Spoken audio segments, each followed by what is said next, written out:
Hello friends, magic kitchen by Guni में आपका welcome है। आज हम आपके साथ आधी कटोरी से भी कम चना दाल से बनने वाली एक ऐसे नाश्ते की रेसिपी शेयर करेंगे जो कि बिल्कुल डिफरेंट होने वाली है। बनाने में बहुत ही ज़्यादा आसान है, लेकिन इसके आगे आप मार्केट के समोसे कचौरी सभी भूलने वाले हैं। तो चलिए बिना टाइम वेस्ट किए इसे बनाना स्टार्ट करते हैं।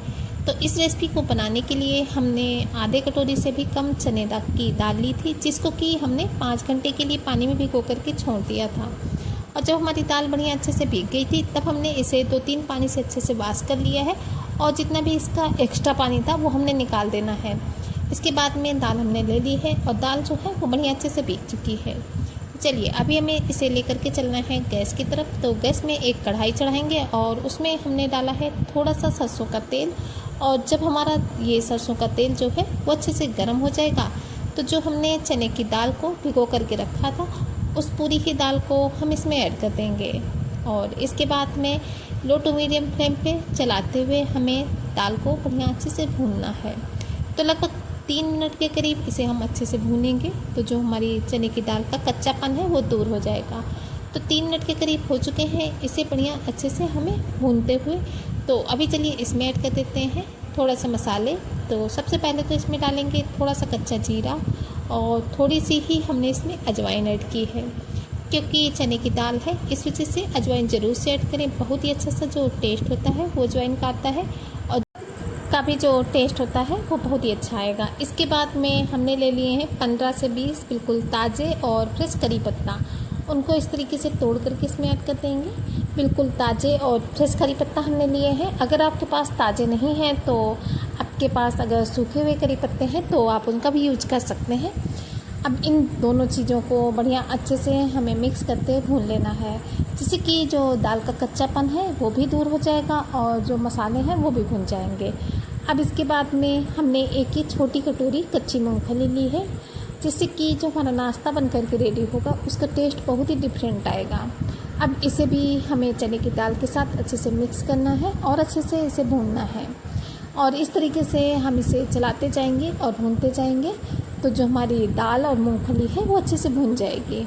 तो लगभग 5 से 6 मिनट तक इसे हम फिर से भूनेंगे तो बढ़िया अच्छे से ये भून जाएगी। अभी इसी स्टेज पर हम इसमें ऐड कर देंगे 2 सूखी लाल मिर्च। अगर आप नहीं डालना चाहते हैं तो नहीं डालें, इसकी जगह आप इसमें हरी मिर्च का भी यूज कर सकते हैं, लेकिन हमने इसमें सूखी लाल मिर्च का यूज किया है। और इसको भी इसके साथ मिक्स कर लेंगे। बस इस तरीके से इसे भूनते हुए लगभग 5 मिनट के करीब हो चुके हैं। तो जो हमारी दाल है उसका कच्चापन भी दूर हो चुका है, और जो मूंगफली है उसके दाने भी अच्छे से भून चुके हैं। तो अभी चलिए गैस की फ्लेम को ऑफ कर देते हैं और इसे ठंडा कर लेते हैं। ठंडा करने के बाद में हम इसे पीस करके रेडी करेंगे। अभी हमें इसे गरम गरम बिल्कुल भी नहीं पीसना है, और जब तक ये हमारा दाल है वो ठंडी होती है तब तक चलिए हम एक डो लगा लेते हैं। तो डो लगाने के लिए हमने एक बर्तन में ये ले लिया है लगभग 1 से 1.5 कप के करीब होगा गेहूं का आटा। नॉर्मल वही आटा है जिससे कि हम रोटी चपाती वगैरह बनाते हैं।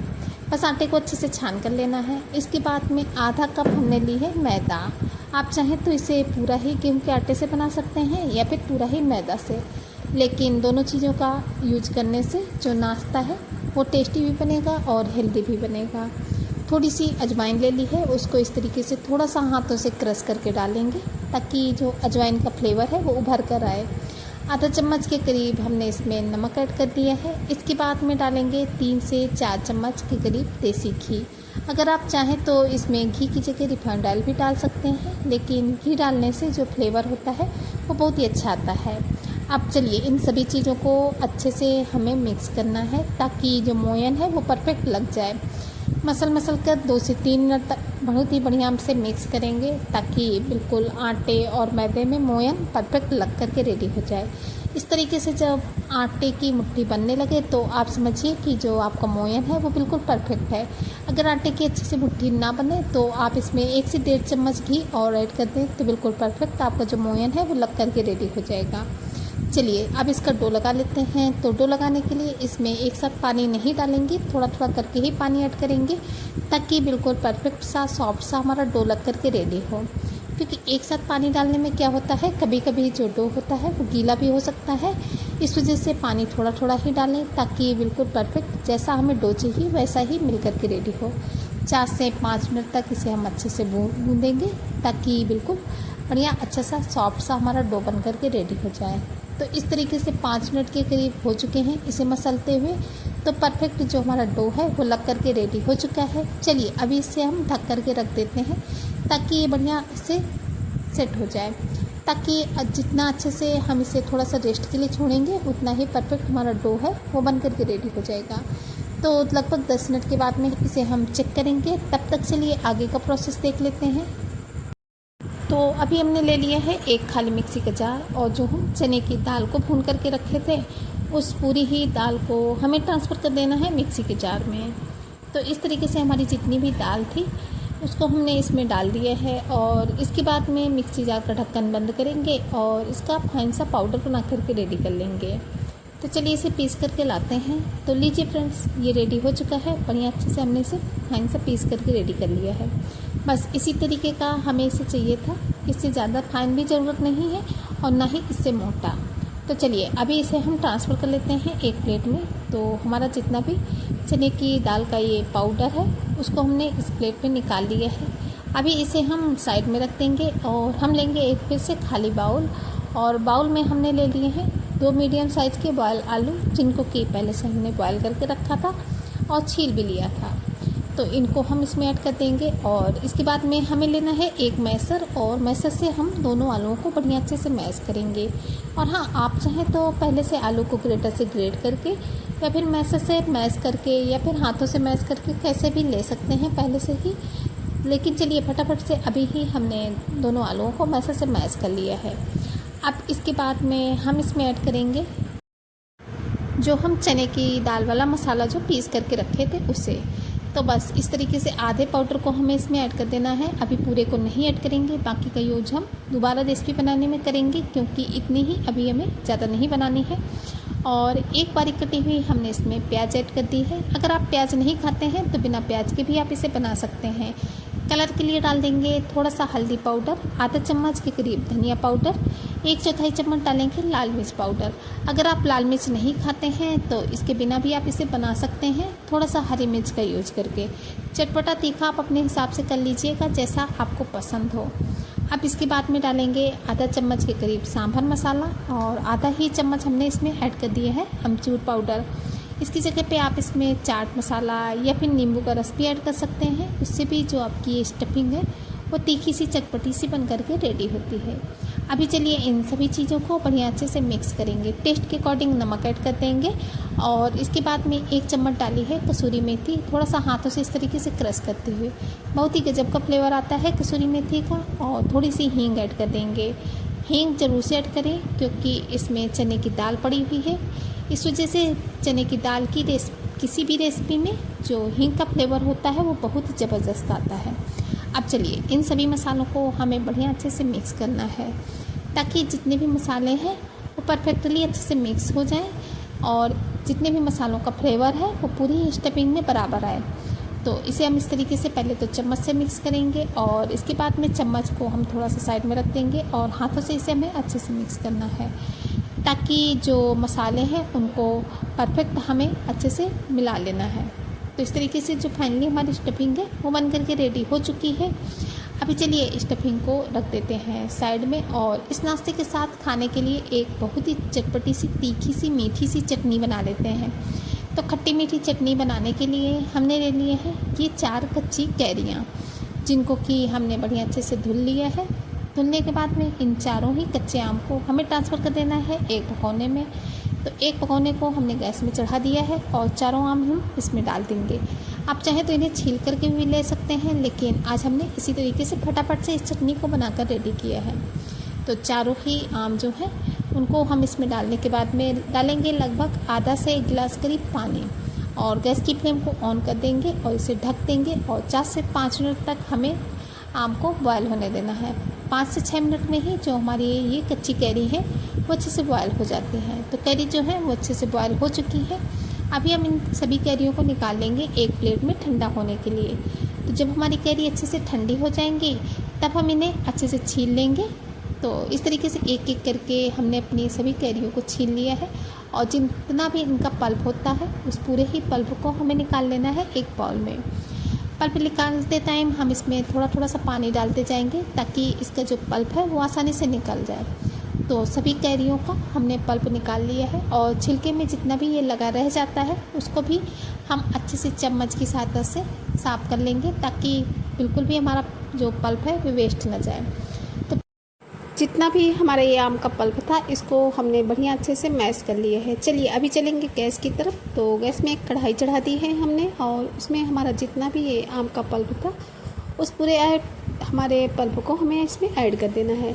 इसके बाद में हम इसमें थोड़ा सा पानी डाल देंगे, लगभग आधे गिलास के करीब, क्योंकि कटोरे में थोड़ा बहुत जो पल्प लगा रह जाता है इस वजह से थोड़ा सा पानी डालने के बाद में उस पानी को हम इसमें ऐड कर देंगे और इसे अच्छे से मिक्स करेंगे। अभी हम इसमें मीठे के लिए करीब डालेंगे 100 ग्राम के करीब गुड़। आप अपने हिसाब से गुड़ इसमें ऐड कर सकते हैं, जैसा आप मीठा खाना पसंद करते हो, जिस टाइप की आपकी चटनी पसंद हो। अगर आपको थोड़ी सी खट्टी चटनी पसंद है तो आप थोड़ा बहुत कम डालिए गुड़, और अगर आपको ज़्यादा मीठी चटनी पसंद है तो आप गुड़ की क्वांटिटी को बढ़ा सकते हैं। और हाँ, अगर आप चाहें तो इसमें गुड़ और चीनी दोनों का भी यूज कर सकते हैं, या फिर सिर्फ गुड़ से ही आप हमारी तरह इस चटनी को बना सकते हैं। क्योंकि अगर हम सिर्फ गुड़ डालकर चटनी बनाते हैं तो जो चटनी होती है वो टेस्टी होने के साथ साथ हेल्दी भी होती है। अभी चलिए इसमें ऐड कर देते हैं आधा चम्मच के करीब भुने हुए जीरे का पाउडर, और 1 चम्मच डालेंगे धनिया पाउडर, थोड़ा सा लाल मिर्च पाउडर, और टेस्ट के अकॉर्डिंग हमें इसमें नमक ऐड कर देना है। अब इन सभी चीज़ों को अच्छे से मिक्स करेंगे और हमें गुड़ को मेल्ट होने तक पका लेना है। तो लगभग 2 से 3 मिनट में ही जो हमारा गुड़ होता है वो अच्छे से मेल्ट हो जाता है। लेकिन इसके बाद में हमने चटनी को चेक करके देखा तो जो चटनी थी वो थोड़ी सी मीठी कम लग रही थी, थोड़ी सी ज़्यादा खट्टी थी, क्योंकि जो ये कच्ची कैरी थी वो खट्टी वाली थी। जैसे ही आप कैरी लेंगे उसी हिसाब से आपका गुड़ इसमें पड़ेगा। तो लगभग 50 ग्राम के करीब गुड़ हमने फिर से इसमें डाल दिया है। इसको भी अच्छे से मेल्ट कर लेंगे और लगभग 5 से 6 मिनट तक हमें अपनी चटनी को अच्छे से पका लेना है। तो पूरी ही चटनी को बनने में लगभग 10 मिनट का समय लगता है। 10 मिनट में जो चटनी की कंसिस्टेंसी है वो बिल्कुल परफेक्ट हो जाती है। आप देख सकते हैं कितनी गाढ़ी सी जो हमारी चटनी है बनकर रेडी हो चुकी है। अब ये गर्म है, ठंडी होगी तो बहुत ही परफेक्ट जो चटनी है वो बन जाएगी। तो चलिए चटनी बनकर रेडी हो चुकी है। तो गैस की फ्लेम को ऑफ कर देते हैं और इस चटनी को निकाल लेते हैं एक बाउल में। तो फ्रेंड्स, इस चटनी को आप किसी भी नाश्ते के साथ एंजॉय कीजिए। पूरी पराठों के साथ खाइए, समोसे के साथ खाइए, कचौरी के साथ खाइए। ये चटनी सभी नाश्ते के साथ बहुत ही परफेक्ट लगती है, बहुत ही टेस्टी होती है। तो चटनी तो बन चुकी है। इस चटनी को अभी रख देते हैं साइड में और चलते हैं जो हमने डो लगा करके रखा था उसकी तरफ। तो डो को हमने लगभग 10 मिनट के लिए रेस्ट के लिए छोड़ा था। डो हमारा बिल्कुल अच्छे से परफेक्ट सेट हो चुका है। थोड़ा सा इसे हम और मसल लेंगे। मसलने के बाद में इसे आधे पार्ट्स में कर करके इसके रखेंगे एक चकले के ऊपर। चकले में रखने के बाद में इसको हमने अच्छे से सॉफ्ट कर लिया है। अब इसके बाद इसकी हमने लोइयाँ कट करनी है। तो जैसे कि हम रोटी वगैरह बनाने में लोइयाँ कट करते हैं थोड़ी सी बड़े बड़े साइज़ की, तो बस उसी साइज़ की हमने अपनी सभी लोइयों को कट कर लिए है। तो ये 4 से 5 लोइयों को कट कर लिए है। बाकी लोइयों को रख देंगे साइड में और एक लोई ले लेंगे, उसको इस तरीके से थोड़ा सा चपटा करेंगे। चपटा करने के बाद में इसे पेड़े का शेप देना है। अब इसके बाद में हम इसमें लगाएंगे सूखा आटा और हमें इसकी एक बड़ी सी रोटी बेल करके रेडी कर लेनी है। तो रोटी हमें ज़्यादा पतली नहीं बेलनी है, बस इस बात का ध्यान रखना है। थोड़ी सी थिकी इसकी हम रोटी बेल करके रेडी करेंगे। तो परफेक्ट जो रोटी है वो बेल चुकी है। अब इसके बाद में जो हमने स्टफिंग बनाई थी, हमें लगभग 1 से 1.5 चम्मच के करीब स्टफिंग देनी है। और इसका जो ये आधा पार्ट्स है उसमें हम इस तरीके से लगभग 1.5 चम्मच के करीब स्टफिंग रखेंगे और इस तरीके से हमें स्टफिंग को फैला देना है। तो बस इसी तरीके से फैलाएंगे और बस ऊपर का जो पार्ट्स है उसको हम इसके ऊपर इस तरीके से करेंगे और इसे अच्छे से चिपका देना है किनारों में। और बस इसके एक जो इसका बीच का पार्ट्स है उसको इस तरीके से हमें चाकू की सहायता से, आप किसी भी चीज़ की सहायता से कट कर सकते हैं। तो चलिए इसे इस तरीके से कट कर लेते हैं। कट करने के बाद में अब हम लेंगे एक फॉग और फॉग की सहायता से हमें इसमें डिज़ाइन बनानी है। तो आप इसी तरीके से रख सकते हैं, लेकिन फॉग से जब हम इसमें डिज़ाइन बना देते हैं तो जो हमारा नाश्ता है वो देखने में और भी ज़्यादा अट्रैक्टिव लगता है। बच्चों को तो इस तरीके से अलग अलग शेप के नाश्ते जो होते हैं वो बहुत ही ज़्यादा पसंद आते हैं। तो बस हमारा जो नाश्ते का पीस है वो बनकर के रेडी हो चुका है। बहुत ही प्यारा सा डिज़ाइन भी आया है। तो इसे हम रख लेते हैं एक प्लेट में। और इसी तरीके से चलिए हम आपको दूसरा भी नाश्ते का पीस बना करके दिखाते हैं। तो फिर से हमने एक लोई ले ली है और उसको हम इस तरीके से सूखा आटा लगाते हुए इसकी एक बड़ी सी रोटी बेल लेंगे। बेलने के बाद में अब हम इसको बीच में इस तरीके से पहले से ही इस वाले में हम आपको बनाते हैं अलग टाइप से, तो थोड़ा सा हम बीच में ही कट लगा देंगे जिससे कि हमें इसमें बाद में शेप देने में आसानी रहे। अब इसके बाद में इसके दोनों ही पार्ट्स में इस तरीके से हम एक एक 1.5 चम्मच के करीब स्टफिंग लेंगे और रख देंगे। ज़्यादा स्टफिंग नहीं रखेंगे क्योंकि अगर हम ज़्यादा स्टफिंग रख देंगे तो जो हमारा नाश्ते का पीस है वो खुल भी सकता है। इस वजह से बस 1 से 1.5 चम्मच ही स्टफिंग रखें और इसे अच्छे से फैलाते हैं। फैलाने के बाद में उस पर वाले पार्ट्स को इस तरीके से इसमें चिपका देना है और बीच से इसे कट कर लेना है। कट करने के बाद में इसमें फॉक से डिज़ाइन बना लेंगे तो बिल्कुल परफेक्ट सा अच्छा सा डिज़ाइन बनकर रेडी हो चुका है। अभी चलिए इन दोनों पीसेस को भी रख लेते हैं उसी प्लेट में। तो चलिए ये 4 पीसेस हमारे बनकर रेडी हो चुके हैं। अभी चलते हैं गैस की तरफ इन्हें फ्राई करने के लिए। तो आप चाहें तो इन्हें डीप फ्राई कर सकते हैं, सैलो फ्राई कर सकते हैं, जैसे आपका मन हो वैसे आप इस नाश्ते को बना करके रेडी कर सकते हैं। तो इन्हें फ्राई करने के लिए हमने एक कढ़ाई में ऑयल को गर्म होने के लिए रख दिया था और जब ऑयल अच्छे से गर्म हो जाएगा तब हम गैस की फ्लेम को लो कर दिए हैं और एक एक करके हमें अपने चारों नाश्ते के पीसेस को में इसमें ऐड कर देना है। तो पहले तो हमने इसमें 3 ही नाश्ते के पीस ऐड किए थे क्योंकि जो चौथा पीस था उसको ऐड करने में थोड़ी सी दिक्कत हो रही थी, लेकिन थोड़ी ही देर में जब हमारे नाश्ते के पीस हल्के हल्के से फ्राई होने लगे थे तब हमने चौथा पीस भी इस तरीके से इसमें ऐड कर दिया है। और डालते ही इन्हें तुरंत नहीं पलटना है, एक तरफ से इन्हें हल्का सा फ्राई होने देंगे, इसके बाद में हम इन्हें पलटेंगे। तो एक तरफ से जब ये हल्के हल्के से क्रंची होने लगेंगे तब एक एक करके हम अपने नाश्ते के पीसेस को पलट देंगे। और हाँ फ्रेंड्स, आप हमारे ये नाश्ते की वीडियोस कहाँ से देख रहे हैं प्लीज़ कमेंट बॉक्स में बताना बिल्कुल भी नहीं भूलिएगा, क्योंकि आप लोगों के कमेंट पढ़ के बहुत ही ज़्यादा मोटिवेशन मिलता है आप लोगों के लिए इसी तरीके से नई नई रेसिपी की वीडियोज़ लाने के लिए। और हम लोगों को भी पता चलता है कि हमारी जो रेसिपी है वो कहाँ कहाँ से देखी जाती है, आप लोग हमें कहाँ कहाँ से सपोर्ट करते हैं। तो प्लीज़ कमेंट बॉक्स में एक कमेंट करना बिल्कुल भी नहीं भूलिएगा। तो आप देख सकते हैं हमारे जो नाश्ते का कलर है वो कितना प्यारा सा आने लगा है। तो बस इसी तरीके से उलट पुलट करते हुए बढ़िया अच्छा सा गोल्डन ब्राउन कलर आने तक इन्हें फ्राई कर लेना है। तो इन्हें फ्राई करने में लगभग 4 से 5 मिनट का समय लगता है, इस वजह से इन्हें पेशेंस के साथ ही फ्राई करें। और हाँ, गैस की फ्लेम को लो टू मीडियम ही रखेंगे, हाई फ्लेम पे इस नाश्ते को बिल्कुल भी फ्राई ना करें। तो बातों बातों में बहुत ही प्यारा सा कलर आ चुका है। तो चलिए एक एक करके हम अपने चारों ही पीसेस को निकाल लेते हैं एक प्लेट में और फाइनली आपको हम अपने नाश्ते की प्लेटिंग करके दिखाते हैं। तो लीजिए फ्रेंड्स, रेडी हो चुका है समोसे कचौरी को भी फेल करने वाला बहुत ही टेस्टी सा नाश्ता, जिसे कि आप घर में बना करके रेडी कीजिए। ये नाश्ता बहुत ही टेस्टी लगता है। इस नाश्ते के आगे मार्केट के समोसे कचौरी सभी फेल होने वाले हैं। तो एक बार आप इन्हें इस तरीके से ज़रूर से ट्राई कीजिएगा।